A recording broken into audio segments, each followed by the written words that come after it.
Hello, আসসালামু আলাইকুম। কেমন আছেন বন্ধুরা? আশা করি সবাই অনেক ভালো আছেন।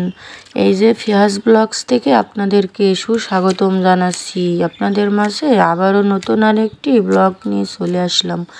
প্রায় 10টা দিন ব্লগ দিতে পারি না, মনটা খুবই ব্যথা, খুবই কষ্ট। ফোনটা নষ্ট হয়ে গেছিল, তাই ফোনটা সার্ভিসিং করতে দিয়েছিলাম। এই জন্য ফোন আপনাদেরকে আমি ভিডিও উপহার দিতে পারি নাই। যাই হোক, আপনারা কি আমাকে ভুলে গেছেন? আবার আমাকে সাপোর্ট করবেন, ভালোবাসা দিবেন, আর আমার পাশেই থাকবেন বন্ধু হয়ে। কেমন লাগলো ভিডিওটি সবাই শেয়ার করে দিবেন, সাবস্ক্রাইব করবেন, আর বেশি বেশি করে ভালোবাসা দিবেন। এই যে আমি এখন মাছ কুটতেছি। এই মাছগুলা কে কে চিনো বন্ধুরা কমেন্টে বলে যাইও। এইগুলা কিন্তু নদীর মাছ, জানো, অনেক স্বাদ।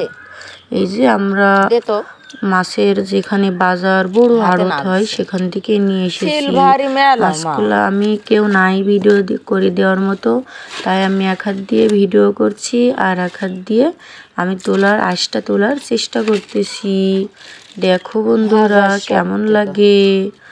আমি তো অনেক মন খারাপ, তোমাদের সাথে আমি ভিডিও দিতে পারি নাই, কোনো কিছু শেয়ার করতে পারি নাই। যাই হোক, আমি তো এর মাঝে ঈদ করতে চলে গেছিলাম বাপের বাড়িতে, সেখান থেকে চলে এসেছি। সত্যি কথা বলতে কি, আমার মনটা অনেক খারাপ ছিল। মনে হচ্ছিল কি জানো আমার কাছে নাই, আপনাদের সাথে আমার কোনো কানেকটিভ ছিল না। যাই হোক, আমি যতটা আপনাদের মিস করেছি, আপনারা কি করেছেন আমাকে মিস?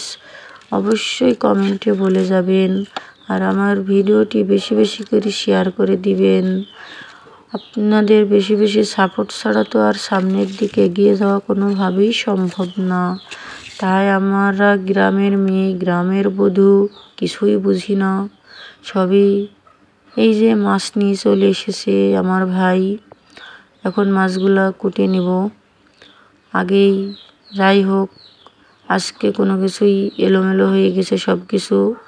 সবাই ইগনোর করবেন, ক্ষমা সুন্দর দৃষ্টিতে দেখবেন।